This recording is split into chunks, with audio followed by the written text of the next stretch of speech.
Please rewind this cassette. So let's talk about Donnie Darko. Ah, shit. Not this one. Donnie Darko is one of those films I have a very complicated history with. Like an ex you wish you could forget. Like a lot of people, I love this movie. If you don't know, Donnie Darko was the debut feature of Richard Kelly.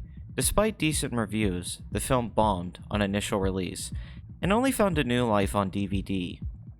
Donnie Darko follows Donnie, played by Jake Gyllenhaal. He's smart, crazy, and is told by a giant rabbit that the world's going to end. This movie deals with time travel, love, sacrifice, and family. What works about it is solid humor, great performances, including a young Seth Rogen, confident and inspired direction by Kelly. The film has a way of making tonal shifts completely work within the context of what's happening in the scene. This movie really shouldn't be very coherent, but it very much is. Also, Donnie Darko, his name, is sort of like a superhero character, but we'll go into that a little bit more later. People debated the meaning of this movie, and there was numerous theories on anything you could think of. There was a website, the IMDb board, and excitement building around the release of the director's cut. When you're a teenager, there's this thing about experiencing things for the first time. People usually talk about this in relation to breakups, insecurity, and friendships. However, it's also true for art. This is why it's hard to go back, because you can't recreate the way you felt originally. The first time I saw this movie was spellbinding. I thought about it for weeks, and certain images had burned themselves into my mind. As time has gone on, some movies, let's say like Boondock Saints, haven't really held up for me after I turned 18. Sometimes this can be very painful, because you spent so much time praising something you now find derivative. The things I used to find complex about Donnie Darko seem so obvious now. In fact, I became shocked how straightforward the movie really is. This doesn't mean I thought it was bad.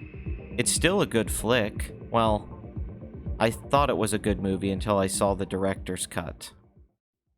Sorry to any of the fans out there, but the director's cut of Donnie Darko is shit. Not only do the changes hurt the overall impact of the movie, it also reveals the truth about certain elements that remained better off unknown. Things really came to light when I listened to the DVD commentary track that features Kelly and director Kevin Smith. Kelly started bringing up comic books, Donnie as a superhero, aliens sending messages to Donnie, black holes. Kelly does say that he thinks both versions of the film are valid, but that doesn't change the fact that I was less interested in the movie once I heard him discuss it in detail. You might say that's because my imagination is always going to be better, but this isn't true. Most of the time on a commentary track, I find the inside of the filmmaker to be both fascinating and informative. It only gives me more appreciation for their work. I think it makes the work more rich to understand all the little things that add up together and the decisions they had to make and the meaning behind it. But with Kelly, it's the opposite. The more he tells you, the more you find out about his vision and all these things. I mean, Kevin Smith even mocks him at one point and is like, what are you trying to be, Kubrick? Where the original film, its limitations, the original cut is what makes it so special. You know, this wouldn't seem so bad on its own, but every movie that Kelly has made after Donnie Darko made me think it was some sort of happy accident. Producers getting involved was a good thing.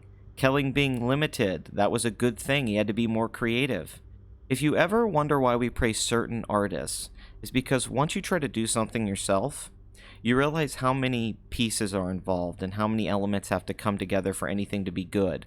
A lot of the time you aren't held back by the material, the everyday situations that require practical solutions in order to finish said project on time and on budget. I mean, these are things you have to think about. There's money involved, the managing of people, long hours, having to be creative for such a long period of time. It can just make you kind of go blank, sort of lost in the middle of the chaos you created. Kelly has talent, and this is clearly evident in all of the things he's worked on. Even a piece of shit like Southland Tales has interesting things about it. It's hard to see Kelly as anything but a hack, but for one little moment, he was an indie god. I've noticed nowadays Donnie Darko isn't as popular. In fact, a lot of those DVD hits of the 2000s don't seem to be as big. I don't think it's because people like them any less, but that there's just more content to consume now than there was back then. Having said all of this, I have found peace with this movie. Upon a recent watch of the original cut, I enjoyed it as a movie. I now saw it as a solid little movie that works because of how all of the pieces do come together in the end. You know, it's kind of a mystery film, and Kelly gives you a lot of the answers by the end of the story, so it makes it not just some ambitious mess by a young filmmaker. He actually does have a plan. You are going somewhere. But see, after you've seen it and know everything and how it's wrapped up, and how all of the subplots, characters, and even the tiny details have some sort of payoff, like with Frank the Rabbit, the movie just isn't as exciting because it's very much built around trying to figure out what's going to happen. There is something amazing in that Kelly made both a coming-of-age high school movie and an apocalyptic science fiction story with a hint of horror. There is something very fresh about this. Even if David Lynch had already mastered many of the things this movie attempts, I do love the look of this movie. Certain lines of dialogue are comedic gold and have held up all these years later. Sometimes I doubt your commitment to sparkle motion. Gyllenhaal is a revelation and has continued to grow into one of the finest actors of his generation. Donnie Darko has about a half dozen scenes that are truly great, and then a lot of scenes that range from heavy-handed to slightly amusing. It all ends up working, though, due in large part to the beauty and melancholy of the final montage. You understand why Donnie ends up doing what he does, you end up understanding his decision. And you connect with it because all of us can relate to being as alone as Donnie. He's found someone he truly loves, and the tragedy comes from Donnie accepting it can never be. Frank the Rabbit is awesome. He's sort of like a haunted house version of Harvey. My favorite part of the movie is the scene in the theater where they go on the date to see Evil Dead. Everything about this, the music, dialogue, performances, and cinematography, that's just all on point. In moments like this, the ambition Kelly is reaching for is found, if not exceeded. Still, can anyone relate to what I'm talking about? I still like this movie, but it's not special anymore. I used to see this as one of the best movies of all time. Now I just wonder if Kelly got lucky. Getting Jake as the lead, the chemistry on the set, or maybe he only had one good movie in him. Perhaps I'm asking for too much for him to keep it up, but I'm going to go back to an earlier point on why we hold some artists to a higher regard than others, is that they consistently make great work.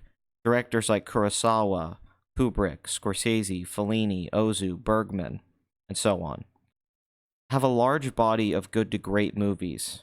I would also like to say that Kelly seems like a really nice guy, and I don't wish him anything but success. This isn't like a fuck Richard Kelly video, although maybe a few years ago it would have been that. I know this kind of thing isn't limited to Donnie Darko. I've had a similar experience with shows like Lost or The X-Files. I know I'm not the first hipster to change my mind on something. But this is a video I've wanted to make for a long time because those goddamn pages in the director's cut used to piss me off so much. What happened to pacing, Richard? Editing choices ruin scenes that used to work. I thought the director's cut would feature all of those deleted scenes from the DVD. Instead, it adds a bunch of shitty special effects and boring-ass text. This is the kind of stuff that only comes from the mind of someone who likes every idea they've ever had. It's easy to draw comparisons to George Lucas. A couple more things. This is a pretty good Halloween movie if you care about that sort of thing. And I think everyone can agree it has a pretty kick-ass soundtrack. And we care about those things here. The music is just kind of awesome. Just overall, it's a struggle because, hearing him on that commentary, hearing how pretentious he was, how all of the things I thought were interesting actually weren't that interesting, and then his other films having so many of those similar issues, it just became to a point with Richard Kelly and this movie that the hardest part about it is that it seemed like it was really deep and new and exciting at the time. And in retrospect, you've actually seen a lot of this stuff before in other movies before Donnie Darko.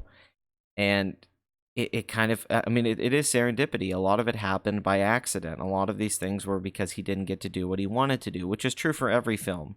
Nobody gets to do 100% of what they want to do all the time.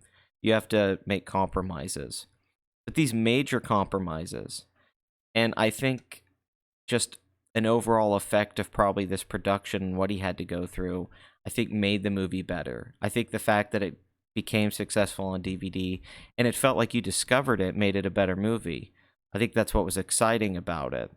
But really, just as a mainstream film, once it became a cultural phenomenon and everybody knows it, and there's the shirts at Hot Topic, and they re-release it every few years, the issue becomes is that once you watch the movie that many times and you get past all of that hype at the time that it was in the zeitgeist, it's just okay. It's really rough around the edges, and Gyllenhaal kind of holds the whole movie together. I think he's so good that he keeps a lot of the movie together, but it doesn't blow me away like it used to.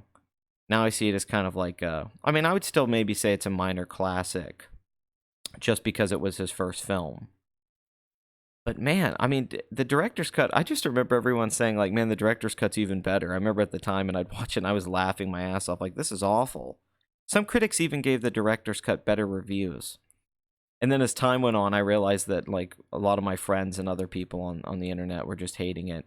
And Donnie Darko used to be like in the IMDb top 100. Now I don't even know if it's in the 250 anymore. I think it might be, but it's still really high up now. And there's videos now from YouTubers or even cringy channels where they're like, Donnie Darko, deep or dumb. Like everyone's breaking it down now. I remember this used to be a big film for atheists too, but I guess it does have a skeptical bent to it. But the thing that is cool about it, it works as one kind of movie and as another kind of movie simultaneously, and those two movies never really clash with each other, which shows that Richard Kelly has an ability with those tones. You maybe think of something like Cabin in the Woods years later, and okay, maybe Richard Kelly could have done something like that, but he was only able to do this, and I find the director's cut to be atrocious. That commentary, I highly recommend listening to it, because it's one of those things where every time he says something, I was like, oh my god, dude, I want to laugh at this. This stuff's awful. It's more childish and silly and goofy when he explains everything behind it, instead of it just existing. Sometimes it's it's better to look at your own flaws as an artist and be like, okay, this is fucked up. This is stupid, and focus on the things that do work. It's not bad to keep it simple. I know we all, are reaching for a level of complexity, but it's not honestly a bad thing to keep it simple. All of this has me feeling like Kevin Arnold, looking back on my youth with the wisdom of life. All around me are familiar stories, worn out framing, worn out staging. My feeling towards them have always been changing. Is it going somewhere? Something has to be there, right? These stories are filling me up with sadness because there's no escape, nothing in it for me to relate to. I want to love it so much because at one point I knew how. Now it's fading away from me. Sure, it's true that people change, but what if I didn't want to change? What if I'm scared that I turn into the person I never wanted to be? I miss that feeling movies used to give me. As life only gets harder with time, the impact of those stories are still part of who I am as a person. And I find it kind of funny. I find it kind of sad. The first time I saw Donnie Darko was one of the best times I've ever had. Donnie Darko? What the hell kind of name is that? It's like some sort of superhero or something.